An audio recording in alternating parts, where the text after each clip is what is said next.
getting on the 8 o'clock shuttle to Logan Pass, hit the Highline Trail. We left the Many Glacier area at 7:07. So here we go. Although this wasn't the quickest shuttle, it did give us a chance to see this bear along the way. All right, so it's 9:03. We made it to Logan Pass on the not-so-express shuttle. Our driver was very nice to many people, and I'm sure they're very happy about it.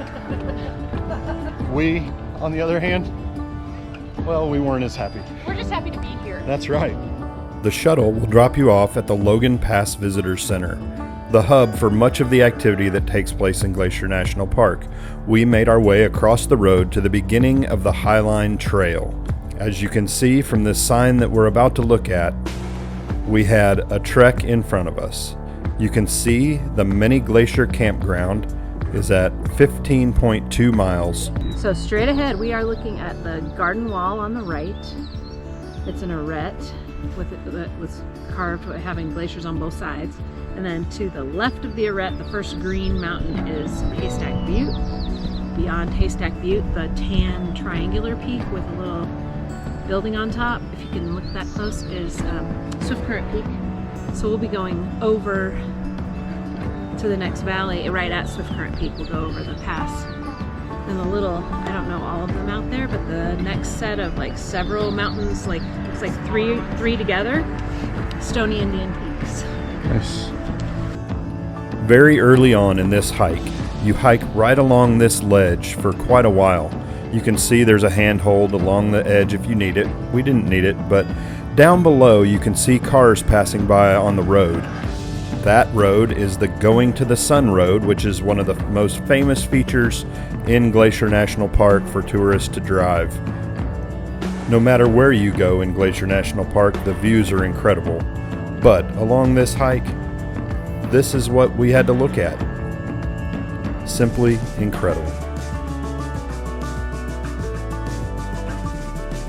It seemed like every time we came around a bend, every time we went around a corner, the scenery changed, the terrain changed, and what was surrounding us changed. What didn't change is the incredible views, the beauty around us, and the fun that we had together. Casey and I took this hike with my sister, Kara. Kara is a veteran of Glacier National Park, one of the park rangers, and she has a lot of information to share, lots of stories, but it was also just great having that time with my wife and my sister.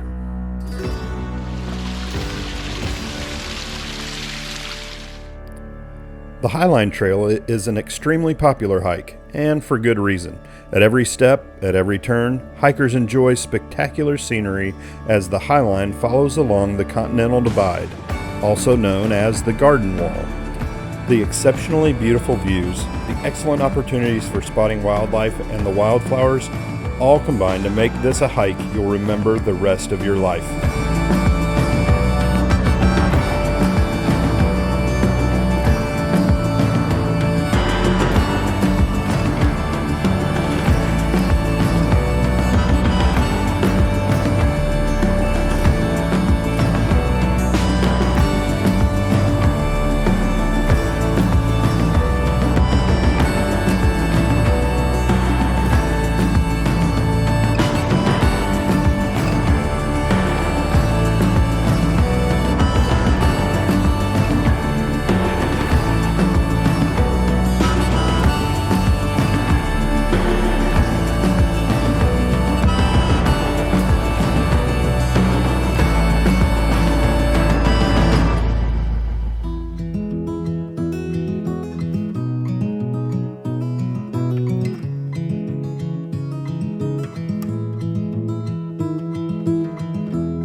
With those who may have a fear of heights, this may not be the most attractive trail to you. As you can see, there are steep drop-offs to the side, and you've seen that earlier in the video as well. However, The video probably makes it look a little more scary than it actually is. This path is easily wide enough for people to walk side by side, easy enough for people to pass one another. And in that section at the beginning, you did notice the chain where you can hold on to it along the side if you need it for a little more security. We were here on July 5th, and as you can see, we had some snow to cross. It was definitely not what we were expecting, and it was kind of funny to send pictures back to friends in Georgia and for them to comment, "Wait a minute, you're wearing jackets, long sleeve shirts." I'm sure he appreciated the pictures of us in snow when it was 95 degrees in Georgia.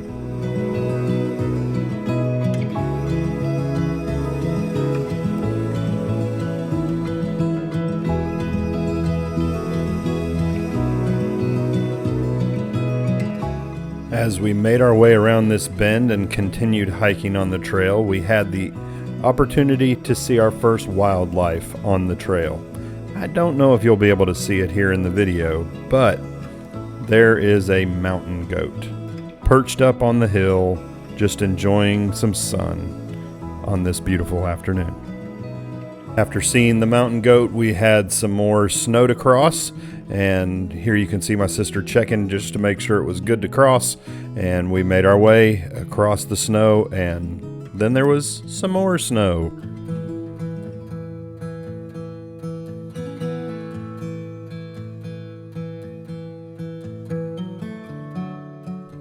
We had said we would cross the snow, come across this pass, and then find a good place to stop, have a break, and eat a little snack along the way.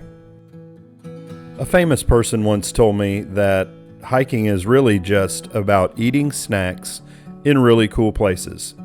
And I think this fits the bill for a really cool place in my book.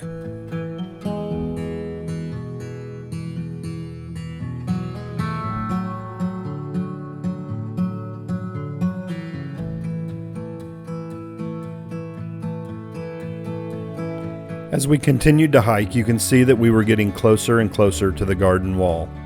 We were also getting closer and closer to this encounter with some more crazy wildlife.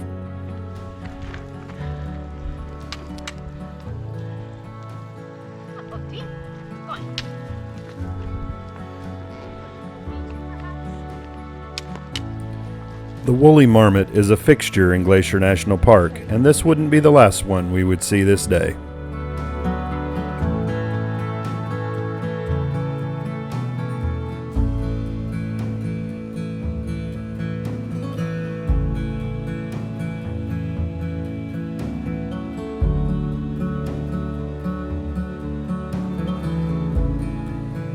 I know I keep showing shots of us hiking and all of the beautiful surroundings, but let's be honest, does it ever really get old looking at these majestic mountains, the snow-capped peaks, the beautiful clouds, all of the lush greenery, wildflowers along the way? This place is simply incredible. I know I promised more woolly marmots, and here they come. In my mind, these two were wrestling over number 3.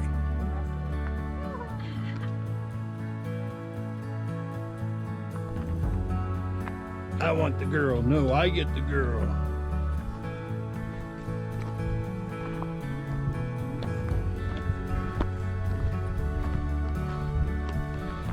You're quite the hot item, Chica.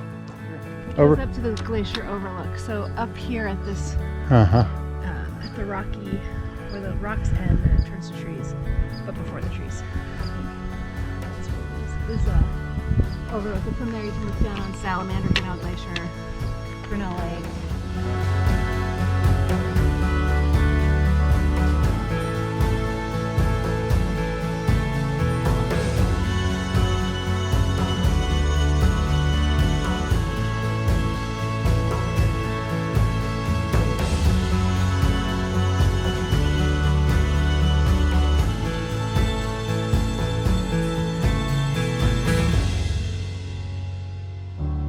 Yes, I know I talked about wildflowers and lush greenery earlier in the middle of a rock field. Well, here it actually is.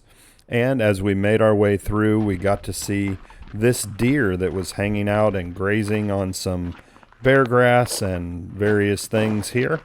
I decided I would try to get its attention and blow at it a little bit and see if it would respond.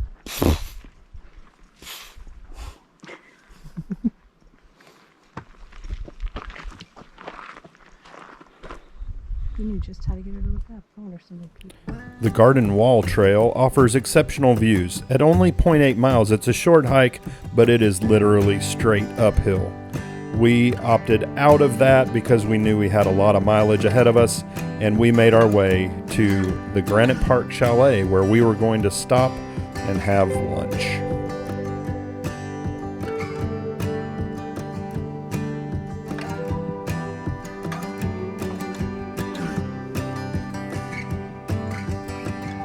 The sign here says Many Glacier Road, 7 miles. That was where we were headed. But before we did that, we did have to go to the chalet and have a little lunch. The Granite Park Chalet was built in 1914 and 1915. It was built by the Great Northern Railway to provide comfortable backcountry accommodations inside Glacier National Park. This is a pretty tough reservation to get, but if you're interested, plan ahead and you can stay there. It's $134 for the first person, $92 for each additional person in the same room. If you need bedding service, it's another $40. Here's a pro tip from an experienced hiker. Always bring plenty of Advil and plenty to share. Also, you'll see from this experienced hiker, she also had banana peppers for her sandwich. We're at the halfway point. So we're sitting down to have another snack. We've been gone 4.5 hours. We've done 7.79 miles. Yeah. Nice. And we've got this for a view for lunch.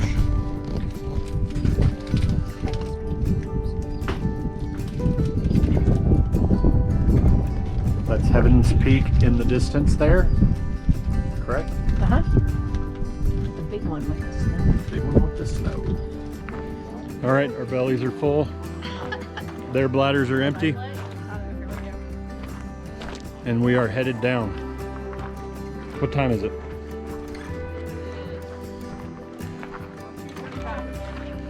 $2:25, and we are beginning the descent from, well, the return trip. Return trip. We won't Yes. call it a descent yet. Yeah, we got to go up a mile before we get to go down some. So, Granite Park Chalet is what you see up here. Oh, this right. We gotta go up a little bit. I should. There's some bunk rooms.